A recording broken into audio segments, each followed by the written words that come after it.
है और आप जब परिक्रमा करने के लिए आए तो आपका यहाँ पे एक्सपीरियंस कैसा रहा? मेरा नाम शशि रावत है। हम बड़ौदा से आए। हम लोग रात को यहाँ पर 1 बजे पहुँच गए थे। हमारी गाड़ी इधर हाईवे के पार ही उन्होंने खड़ी रखी। यहाँ से 8 किलोमीटर दूर हम लोग पैदल चल के गए और वहाँ भी है ना इतनी भीड़, कोई है ना अच्छी व्यवस्था भी नहीं थी। पीने के लिए पानी के जग भी सब खाली थे। हमको पीने का पानी भी है ना परचेस करना पड़ा और उनके दुकान वालों के पास भी खाली हो गया था, तो काफ़ी दिक्कत हुई। इवन वहाँ पर सफाई की भी कोई व्यवस्था नहीं है। जो वॉशरूम है वो भी बहुत गंदे हैं और नर्मदा परिक्रमा के आसपास भी बहुत सारा कूड़ा कचरा है और खाने की पैकेट्स, बोतल्स वगैरह बहुत वो डाल रखा है। उन्होंने ये बताया कि वो परिक्रमा खत्म नहीं कर पाए क्योंकि वहाँ पर अनाउंसमेंट कर रहे थे कि आगे बहुत भीड़ है, तुम जा नहीं पाओगे। तो उसी चक्कर में आधे लोग चले गए थे, आधे से वापस आए।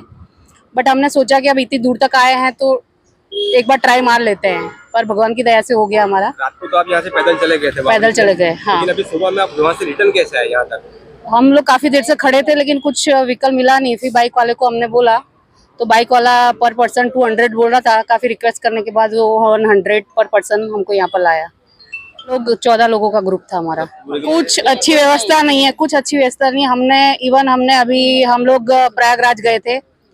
वहाँ पर तो हर रोज करोड़ों की, लाखों की संख्या में आ रहे थे, लेकिन इतनी दिक्कत हमको प्रयागराज में भी नहीं हुई जितनी परेशानी हमें आज यानी नानी याद आ गई। कहा जा रहा है कि ये एक मिनी महाकुंभ है, तो उसके बारे में आप क्या कहना चाहते हैं? यानी ये अगर पैसे खाने का कोई चक्कर है तो बोल सकते हैं कि मिनी महाकुंभ है, बट कुंभ का कोई भी है ना 5% भी मुझे यहाँ पर कुछ दिखा नहीं कि कोई फैसिलिटी प्रोवाइड की गई हो।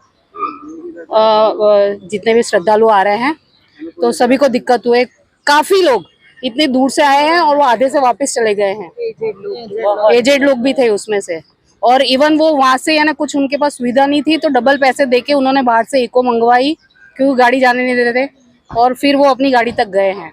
अच्छा, बोट में बैठने की व्यवस्था की बात आप अगर करते हैं तो किस तरीके से है? आप देख सकते हो बोट में जो वहाँ से बैठ के बोट में तो यानी वो जो मेन जो टेंट लगा है वहाँ से बोट तक का रास्ता काफी धूप है सर। यानी 2-3 लोग तो चक्कर खा के गिर गए थे वहाँ पर। तो वहाँ पर भी मेरे ख्याल से वहाँ पर टेंट होना चाहिए। अगर इतनी धूप में इतनी पब्लिक अगर आ रही है, वहाँ से बोट तक भी हाँ कवर होना चाहिए, क्योंकि बहुत धूप है और हीट वेव बढ़ रहा है और 2-3 लोग चक्कर खा के गिरे थे और काफी छोटे बच्चे भी आ रहे हैं। तो ये व्यवस्था होनी चाहिए कि वहाँ भी टेंट लगना चाहिए, तो पानी भी रखना चाहिए साइड में, क्योंकि कुछ नहीं है, पानी की व्यवस्था ही नहीं है। बनाया वहाँ से, हाँ वहाँ से रिटर्न कर देते हैं। करने के बाद वहाँ से अब यानी ये तो ये हो गया धोबी का कुत्ता, ना घर का ना घाट।